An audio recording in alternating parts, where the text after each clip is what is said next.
வச்சாங்கன்னா, இவங்களை சனி பகவான் நேசிப்பார். ஏன்னா, சனி பகவான் வந்து தொழிலுக்கு அதிபதிங்க. ஜீவனத்துக்கு அதிபதி. அவர் தாங்க நமக்கு வந்து அந்த தொழிலுக்கு ஏத்த ஊதியத்த குடுக்கக்கூடிய கிரகமே சனி தான். அதனால தான் நெறைய பேரு பாருங்க, இந்த லேபர்ஸ் எல்லாம் வேலை செய்றவங்களுக்கெல்லாம் வாரத்துல 7 நாளுங்கும்போது, சனிக்கிழமை அன்னைக்கு பாருங்க ஊதியம் கிடைக்கும். உழைச்சவங்களுக்கு ஊதியம் சனிக்கிழமை அன்னைக்கு கிடைக்கும். ஞாயித்துக்கிழமை ஃப்ரீயா விட்டுருவாங்க. அவங்க சுதந்திரமா நீங்க உங்களோட அதிகாரத்த செய்யுங்கன்னு சொல்லி விட்டுருவாங்க. சனிக்கிழமை தான் பணம் கிடைக்கும். இப்ப தொழிலாளிகளுக்கெல்லாம் பாருங்க சனிக்கிழமை தான் சம்பளம் எல்லா பக்கம்.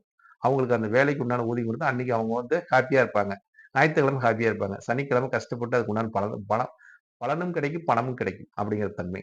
அப்ப சனி பகவான் தொழில் சார்ந்த பார்த்தா, தொழில் மேன்மை பெறும், தொழில் வளர்ச்சி பெறும், தொழில் நல்லா இருக்கும் என்ற ஒரு கருத்து இருக்குதுங்க. அப்ப இவங்களுக்கு 10ஆம் பார்வை சிறப்பு, 3ஆம் பார்வை சிறப்பு, 7ஆம் பார்வை சிறப்பு தான். இல்லைன்னு சொல்ல முடியாது. ஏன்னு கேட்டீங்கன்னா, அந்த இடம் பாதகம். பாதகத்தை சனி பகவான் பார்க்கிறார். அப்ப நமக்கு சாதகமாக்கிருவாரு. எதிரிய பாதகாதிபதிய பாதகம் செய்ய விடமாட்டார். நன்மை தான் நடக்கும் அப்படிங்கிற தன்மை இருக்குதுங்க. மீனராசிக்கு மட்டும் தான் 7ஆம் இடம் பாதகம். உபய லக்கினங்க உபயராசிக்கு 7ஆம் இடம் பாதகமா வரும். அது எது எது பார்த்தீங்கன்னா, ஆ கன்னி ராசி உபயம், மீனராசி உபயம், மிதுன ராசி உபயம், தனுசு ராசி உபயம். இந்த 4 ராசி உபயராசிக்கு 7 பாதகமா வரும். அது சனி பகவான் பார்ப்பது நல்லதுதான் அப்படின்னு எடுத்துக்கலாம். அப்ப இவங்களுக்கு என்ன செய்யலாம்? இந்த காலகட்டத்தில என்ன செஞ்சா சிறப்பு? அதாவது தன்னோட முயற்சியை அதிக அளவில் செய்ய வேண்டும். ஒரு காரியத்துல இறங்குனா, அந்த காரியத்துல கண்ணும் கருத்துமா கவனமுடன் செயல்பட்டு, அந்த காரியத்தை நாம் செய்ய வேண்டும். அப்ப இந்த காலகட்டத்துல 3ஆம் கிரகம் ஒரு டாக்குமெண்ட்ஸ் ஒப்பந்தம் அடிப்படை. அப்ப நீங்க இந்த டாக்குமெண்ட்ஸ் விஷயத்திலலாம் மிக கவனமுடன் செயல்பட்டு, அதுக்குண்டான ஒப்பந்தத்தில கையெழுத்திடும்போது, மிக யாருக்கு எழுதுறோம், யாருக்கு பண்றோம் என்ற ஒரு நிலைப்பாட்டை உணர்ந்து நீங்க செய்தீங்கன்னா, அது உங்களுக்கு சிறப்பை தருங்க.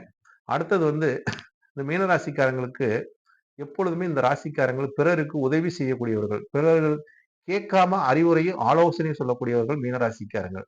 அப்ப இந்த காலகட்டத்தில நீங்க ஆலோசனை யாருக்கும் சொல்லாம இருந்தாவே உங்களுக்கு நல்லது. பிறருக்கு அறிவுரை செய்யாம இருப்பது நல்லது. பிறருக்கு உபதேசம் செய்யாம இருப்பதே நல்லது. ஏன்னா, சனி போய் உட்கார்ந்துட்டாரு. சனி போய் உபதேசம் சொல்லுவாரா? அவர் வந்து ஏதோ ஒரு நாக்குல ஏதோ வந்துட்டாருன்னா, ஏதோ ஒரு பிரச்சனைய குடுத்துருவாரு. "நீ என்னடா எனக்கு உபதேசம் பண்ற?" அப்படின்னு நம்ம மரியாதையா பேசுவாங்க. அதனால இந்த காலகட்டத்தில் மீனராசிக்காரங்க பிறருக்கு உதவி செய்வதும், உபதேசம் செய்வதையும் விட்டுவிட்டு, தானங்கள் செய்வதும், தர்மங்கள் செய்வதும், பிறருக்காக தன்னை அர்ப்பணித்து, அவங்களுக்கு தேவையை பூர்த்தி செய்வதும், உங்களுக்கு எந்த ஒரு பிரதிபலனையும் ஏன்னா மீனராசிக்காரங்க எப்பொழுதும் பிரதிபலனை அதிக அளவில் எதிர்பார்ப்பதில்லை, கிடைப்பதில்லை அவங்களுக்கு. ஏன்னா அவங்களுக்கு அ எதுவுமே இருக்காது. ஏன்னா ஒரு குரு பாடம் சொல்லிக் குடுக்குறாருன்னா, அவர் பாடத்த மட்டும் சொல்லிக் குடுப்பார். அதுல கத்துக்கிற மாணவர்கள் தான் வளர்ச்சி அடைவார்கள். ஆனா குரு அங்கேயே தான் இருப்பார். ஆசான் அங்கேயே தான் இருப்பார்.